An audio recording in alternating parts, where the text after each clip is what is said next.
एक रोटी की कहानी। तीन व्यक्ति एक सिद्ध गुरु से दीक्षा प्राप्त कर वापस लौट रहे थे।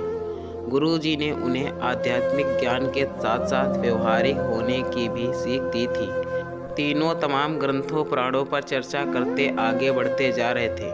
बहुत समय चलने के बाद उन्हें एहसास हुआ कि अब उन्हें कहीं विश्राम करना चाहिए और रात गुजार कर ही आगे बढ़ना चाहिए। वे एक जगह रुके और खाने की पोटली खोली, पर दुर्भाग्यवश उसमें एक ही रोटी बची थी।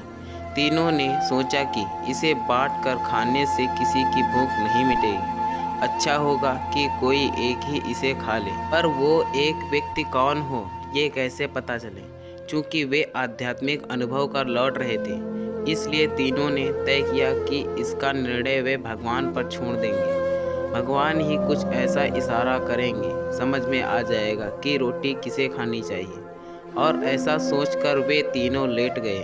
थके होने के कारण जल्द ही सबकी आंख लग गई। जब अगली सुबह वे उठे तो पहले व्यक्ति ने कहा, कल रात मेरे सपने में एक देवदूत आए। वे मुझे स्वर्ग की सैर पर ले गए। सचमुच इससे पहले मैंने कभी ऐसे दृश्य नहीं देखे थे।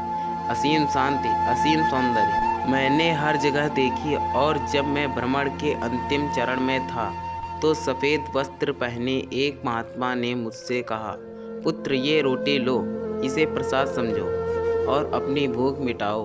पहले व्यक्ति ने अपनी बात खत्म ही की थी कि दूसरा व्यक्ति बोला, कितनी अजीब बात है, मैंने भी बिल्कुल ऐसा ही सपना देखा। और अंत में एक महात्मा ने मुझे स्पष्ट निर्देश दिए कि मैंने जीवन भर लोगों का भला किया है, इसलिए रोटी पर मेरा ही हक बनता है। उन दोनों की बातें सुन तीसरा व्यक्ति चुपचाप बैठा था।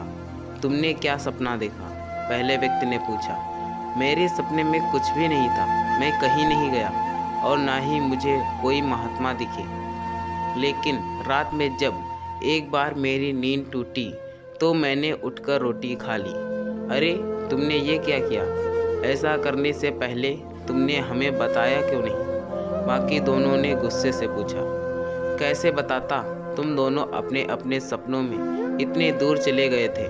तीसरे व्यक्ति ने कहा, और कल ही तो गुरु जी ने हमें बताया था कि आध्यात्मिक ज्ञान के साथ साथ व्यवहारिक ज्ञान का महत्व समझना चाहिए। मेरे मामले में भगवान ने जल्दी ही मुझे संकेत दे दिया कि भूखों मरने से अच्छा है कि रोटी खा ली जाए, और मैंने वही किया।